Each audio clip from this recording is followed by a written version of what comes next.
എല്ലാവർക്കും മഞ്ചൂസ് ക്രാഫ്റ്റ് വേൾഡിൻ്റെ പുതിയൊരു വീഡിയോയിലേക്ക് സ്വാഗതം. നമ്മൾ ഇന്ന് ട്രാൻസ്പെറൻറ്റ് ഷീറ്റിൽ ഒരു നെക്ലസ് ആണ് ചെയ്തെടുക്കുന്നത്.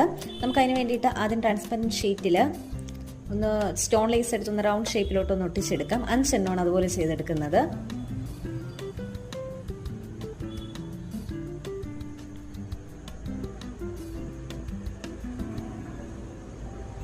ഇവിടെ ഗോൾഡൻ കളർ ലേസിൽ വൈറ്റ് കളർ സ്റ്റോൺ വരുന്ന സ്റ്റോൺ ലേസാണ് എടുത്തിട്ടുള്ളത്.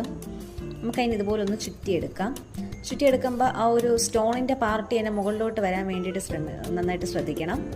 അപ്പോൾ ഇതുപോലെ നമുക്ക് 5 എണ്ണം ചെയ്തെടുക്കാനായിട്ടുണ്ട്.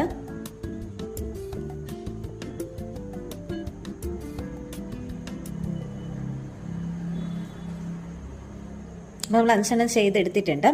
ഇനി നമുക്ക് അടുത്തേക്ക് ഈ ഒരു ചെയിൻ എടുത്തിട്ട് അതിലോട്ട് സ്റ്റോൺ ലേസ് ഒട്ടിക്കാനാണ് ആദ്യം ഉദ്ദേശിച്ചത്. പക്ഷെ അത് അതിൽ നിളവ് വന്നതുകൊണ്ട് തന്നെ പിന്നീട് അതിലൊന്ന് മാറ്റിയിട്ട് ട്രാൻസ്പെറൻറ്റ് ഷീറ്റിലോട്ടാണ് ഇത് ഒട്ടിച്ചെടുക്കുന്നത്. പിന്നീട്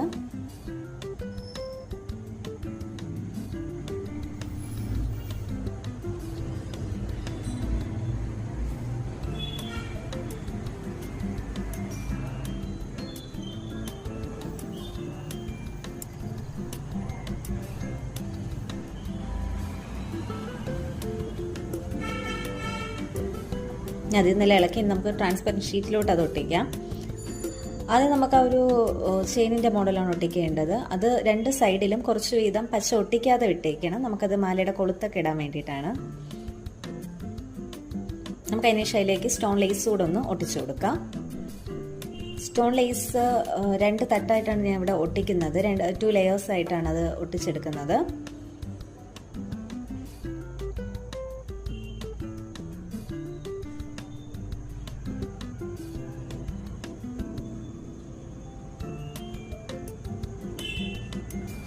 രണ്ടാമത്തെ ലെയർ ഫുള്ളായിട്ട് കവർ ചെയ്തിട്ടില്ല.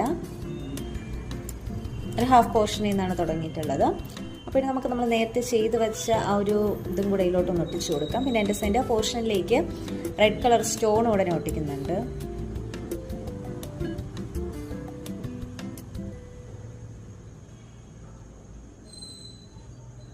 ഇതാണ് ഫൈനൽ ലുക്ക്. അപ്പോൾ നമ്മുടെ നെക്ലസ് എല്ലാവർക്കും ഇഷ്ടപ്പെട്ടു എന്ന് കരുതുന്നു. വീഡിയോ ഇഷ്ടപ്പെട്ടുവെങ്കിൽ ലൈക്ക് ചെയ്യുക, ഷെയർ ചെയ്യുക, ചാനൽ സബ്സ്ക്രൈബ് ചെയ്യുക. ഇനിയും ഇതുപോലുള്ള ക്രാഫ്റ്റ് വീഡിയോകൾക്കായി. Thanks for watching.